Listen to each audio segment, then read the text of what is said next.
Dear Family is a podcast hosted by Rachel Steinman, a writer, an educator, and a mental health advocate. And Rachel gets us up close and personal, so we feel a strong connection, familiarity, and comfort with her guests. So settle in and join us as we search for true healing and journey with Rachel and her most interesting guests. Hi everyone, this is Rachel Steinman, and I'm so excited to bring you my 18th podcast. This is a solo episode, and it's all about sharenting. And my subtitle for this episode is When a Child Has to Teach Their Parent About Consent and the Implications of a Digital Footprint She Didn't Create. But before I begin, I wanted to just thank you so much for all the messages of support. And I'm hoping you can feel all the blood, sweat, and tears that I'm putting into this and how I'm just pouring my heart into creating this podcast that I hope you're finding valuable. And if you are finding it valuable, what I ask is that you please write me a 5-star review on Apple Podcasts.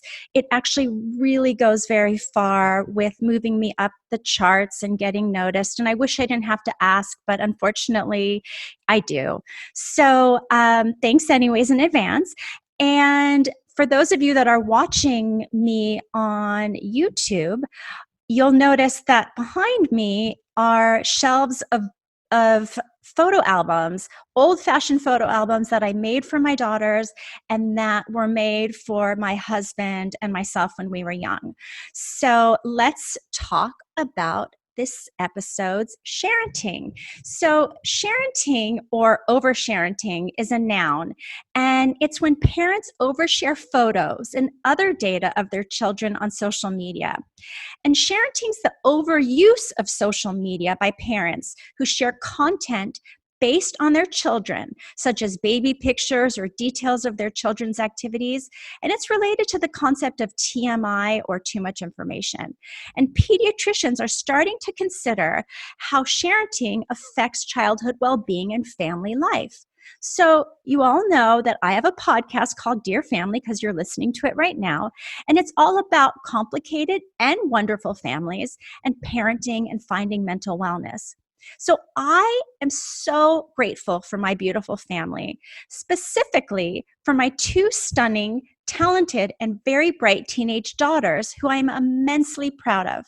Yes, I know I sound like a biased mother, but of course I am. So if I could, I'd share images of their activities and their accomplishments left and right on all my social media platforms, because I guess it feels kind of like a mother's prerogative.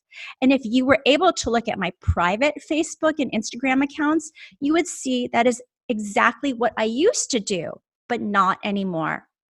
So I've been warned by both of my daughters to no longer post any pictures of them on social media without their permission, and their orders are strict. So sharenting is a new phenomenon where parents, particularly mothers, feel driven to share their children's images and life stories on the internet. And some parents use posts of their children as a means of upward social comparison.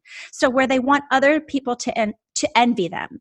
And when parents do this, they're not really thinking about their child's well-being, but rather they're focusing on their status. And I admit to being one of those mothers at times. And it's something I'm not proud of because I realize it's bragging to find validation. So when my daughters have asked me in the past why I feel the need to document our experiences online, I've said things like, oh, well, I love being able to look back and enjoy the pictures. Or I point out how on Facebook I get those alerts about memories that have happened up to as far back as 11 years. And it's fun to see them when they were little, and they both shake their heads because they know that I can just look back on my photo, in my photos on my phone or on my laptop.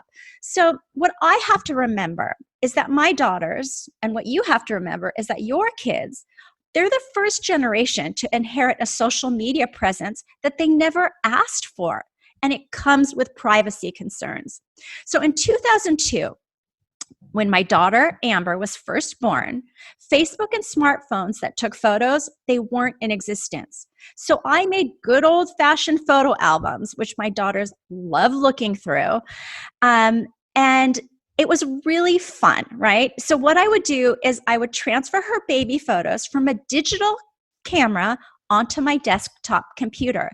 And I remember at the time it felt like a huge jump in technology because I used to have to drop film off at a Kodak development kiosk, and then I'd have to drive back a few days later to pick them up, hoping that the 36 pictures that I took out of those 36, some would be worthwhile and worthy of keeping. So, but with this new digital camera in 2002, I could upload the images of Amber to a site like Snapfish or Shutterfly, and I'd order them to be delivered to me by mail.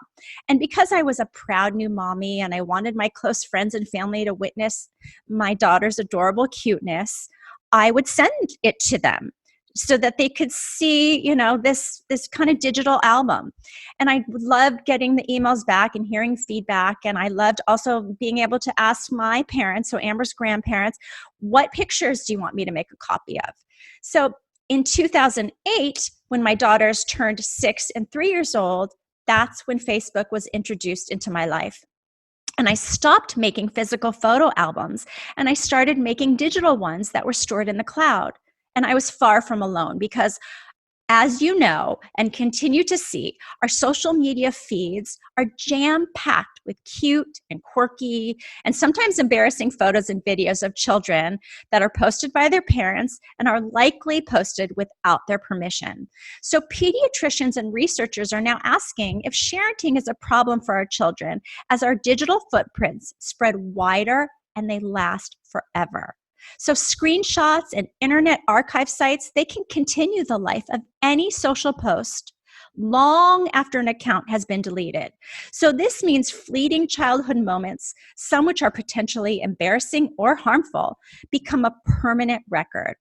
And we were all awkward teens at some point. So imagine how you would feel if your mom or dad or uncle or aunt or grandparent shared an image of you far and wide when you had pimples or a funny hairstyle or wore braces, and you knew that it was permanent.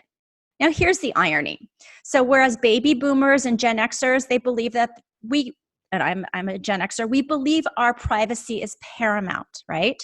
And yet millennials and Gen Zers view their privacy a little differently. So for example, the younger generation might be fine being public on their Venmo account to let anyone know who they're paying or what they're paying for. And yet, understandably, they want and deserve to be asked before a parent shares a picture of them in a bathing suit from a family vacation. So, when I see little kids posing for multiple pictures as they're holding their ice cream cone just waiting to take a lick, I can't help but wonder if the parent behind that camera is overly focused on her social media feed rather than being in the moment and being present. And I have been there, so I understand. But we as parents, we're culpable. And according to Barclays, by 2030, sharenting could account for 7 million incidents of identity theft that would result in $800 million in online fraud. So that's crazy. That's a crazy statistic. And about a year ago, after spending hours going through hundreds of professional digital photos taken at a momentous family celebration, I wanted to create an online album to share with my family and friends on Facebook and Instagram. So after I uploaded the album and it had been up for about half a day and had gotten a substantial amount of likes and comments, my older daughter logged onto Instagram and she saw an image of herself that she didn't approve of. So she asked me to take it down and explained how I should have asked her first and how I needed to respect her wishes and her privacy. So I tried to reason with her, saying how beautiful she looked, but she stood her ground. So while I was the one who often cautioned my daughters about their safety, there was Amber acting like the adult and cautioning me. Amber was schooling me on the risks I was unwittingly exposing her by bringing up facial recognition tracking and thinking about down the road college admissions and job prospects. And I felt like such a hypocrite because I had warned her about what she shared publicly, especially with Snapchat's geolocation or how things didn't really disappear after 24 hours. And, I had warned her about creepy old men, how they might follow her account. And we discussed the idea of consent in the past, and I talked to her about how she had a voice that mattered and she was in control of her own body and her own decisions. And yet there I was, and I hadn't shown her the decency of asking her consent. So I also overlooked the risks of pedophilia, data broker profiling, hacking, and other threats to her privacy and security. So there's this phenomenon, and it's called digital kidnapping. And it's when images of babies or children or teens and even adults are used without anyone's permission for advertising or fake social media profiles. And it's really disturbing, especially when it's used on pedophile image sharing sites. Ugh, just gives me the heebie-jeebies to think about. So now that I've put the fear in you all, I want us to not forget how social media does have lots of benefits and can be incredible in keeping us connected. So without Facebook or Instagram, how else would I know what my East Coast cousins are doing and how their kids are growing, right? It's things like that. Or I learned about this awesome goat hike, this meditation hike that I took with my sister-in-law that was so valuable and fun. And also, I'm spreading my message about finding mental wellness, right? Through writing and podcasting to a wider audience using my social media platforms. So it's not all doom and gloom, of course. And what I just want to say is if we remember to model good posting behaviors by being thoughtful and cautious about what we post, and we take into consideration what our kids are wearing in the images, and we check the privacy settings, our kids will learn the same habits. By modeling this good behavior, we're leading to good habits that could then later protect them, right? So that they make good decisions about sharing and don't, for example, send nude selfies or explicit material. But it's a conversation, and it's one that we need to continually have. So by asking our kids, and I will also say our spouses and our friends and our colleagues, etc., for permission to post, we're modeling good social media etiquette and teaching them 1, respect, 2, boundaries, 3, self-control, 4, that their image belongs to them, 5, the importance and the value of privacy, 6, the empowerment through choice, and 7, social media manners. So, in conclusion, I'm going to continue to be proud of my daughters and share their great accomplishments with the world. I'm just going to ask them first. So that's it. And I just want to say I wish you all love, happiness, and good mental health. And thank you so much for listening. This is Rachel Steinman. For more information or to contact me with any questions, comments, or guest ideas, please check out rightnowrachel.com. That's right with a W. Thank you so much for listening, subscribing, and sharing, dear family.